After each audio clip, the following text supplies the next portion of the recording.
The ugly incident between the Michigan Wolverines men's basketball team and the Wisconsin Badgers, and your childhood friend Juwan Howard was a major part of it. You've known him almost all your life. What happened here with Juwan? So I can't lie, Jacoby. This is the actual first time I've talked about this topic. And in the aftermath, I wouldn't lie into a microphone and tell you I didn't shed a couple of tears after this incident. And you know me extremely well. And when I say that, what that means to me and why it was so painful for me. And I want to just count the ways why this incident was so very painful for me.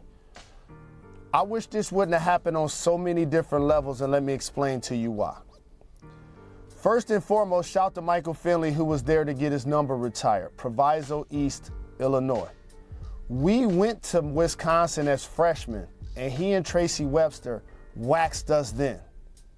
And I sat with Juwan, Ray, Chris, and Jimmy, and understood how to overcome that turbulence because it's a part of the game.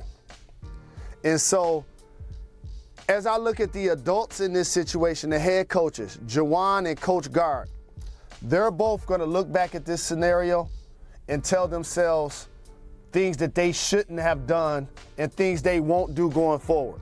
And you know how I like to look at scenarios. I don't judge by what people say.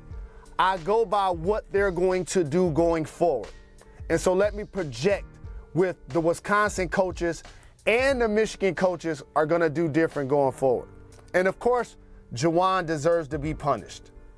And he will be punished, but I do not believe that this is a fireable offense. First and foremost, when you're waxing the Michigan Wolverines, you don't necessarily have to call timeout to rub it in. You can, though. Like, I'm not mad at the unwritten rules. I was a member of the Fab Five. We already know how it is. Throw it off the backboard.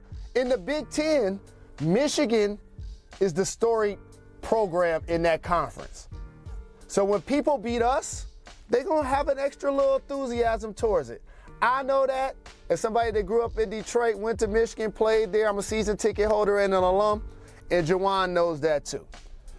When you're walking past after you just beat Michigan and you see that the other head coach is upset, you know what you probably shouldn't do that I don't believe that their coach will do again? Impede that person's progress. The second thing I don't think he will do again is grab that human being while he's impeding that person's progress, because that physical altercation now changes the dynamic of our interaction.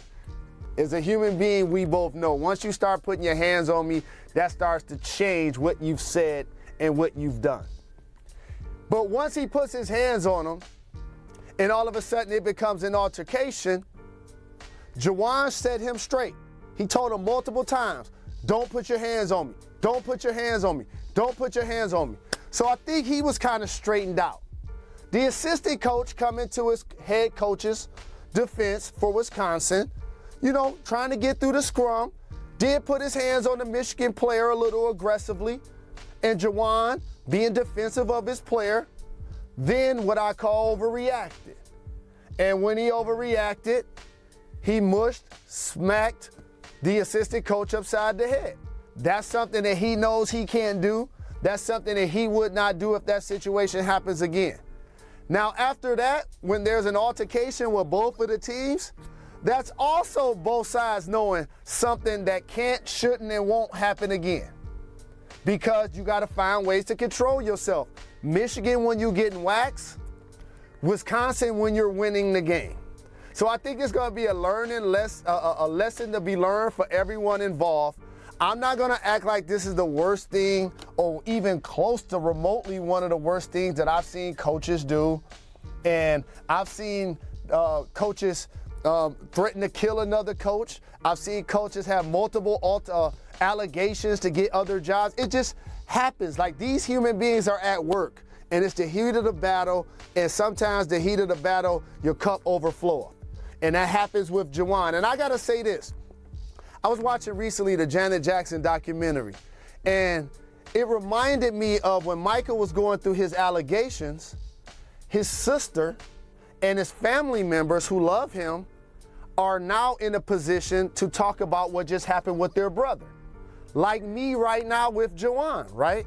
And so there's going to be a lot of people who never liked him, that never liked us, that never liked me, that are going to now take this as an opportunity to slander him, to slander all of us. And here's what I'll say. He made a mistake. He made a bad decision. And I'm not speaking for him like Janet couldn't speak for Michael. I'm speaking for me. And here's what I got to say. I'm sorry and apologize that it happened, because I know his head. I know his heart, and I know what he's about and the kind of character that he has as a human being.